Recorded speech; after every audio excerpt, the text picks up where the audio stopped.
because we're being unfair. So we've had a lot of northern dancers.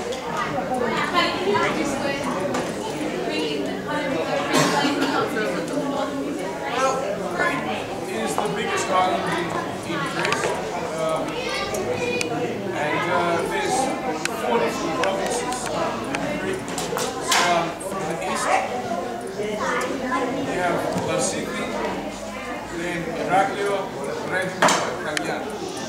And across the island, it's all played very differently as well. In Kozanh on the west, it's a lot of they dance with Surto quite faster and play with violin. And in the rest of Crete, they tend to play with lute, similar to the one I was playing before, but a little bit different. And lute.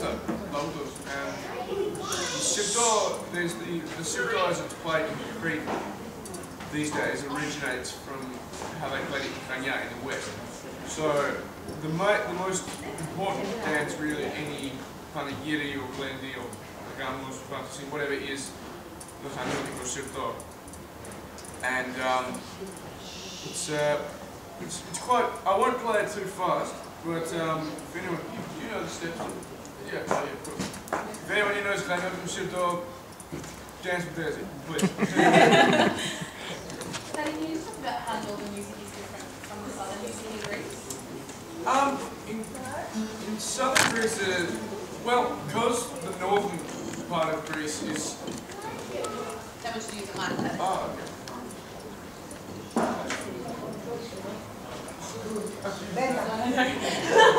So in northern Greece, if you think about it, it's closer to the Balkans, and you have a lot more odd time signatures and strange rhythms.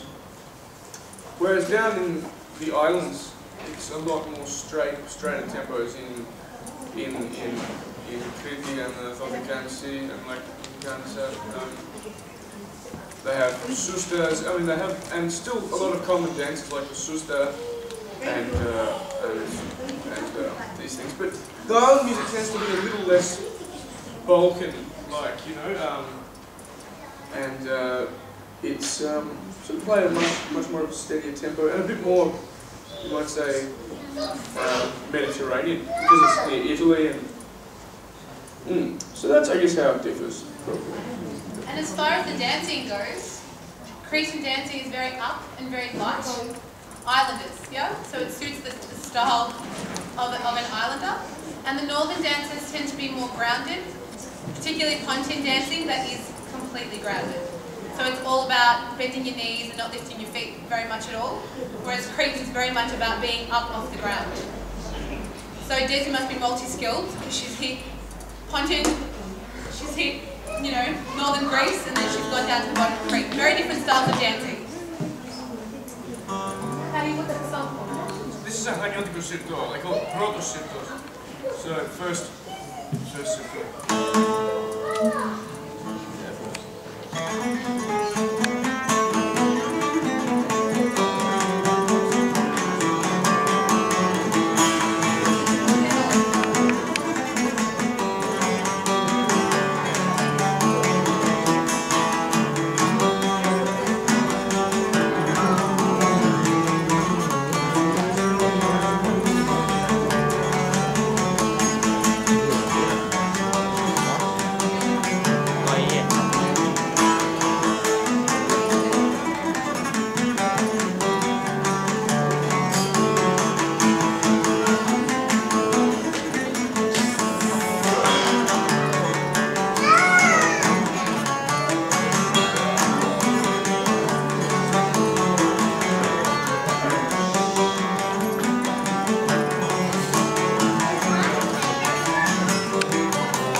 tradition of festivals, as I mentioned before, we'll finish on an Enteka.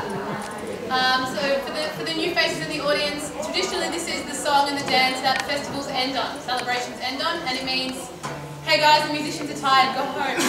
We're alright, because it's not 2, 3 and 4 o'clock in the morning as it would be in Greece at about this time. But if we're lucky, Paul and Desi might dance Enteka for us. And Paddy, George and I will play it for you. Yeah, I'll do It's okay. Round of applause for Paul and Desi, please. I love how they're playing shy now.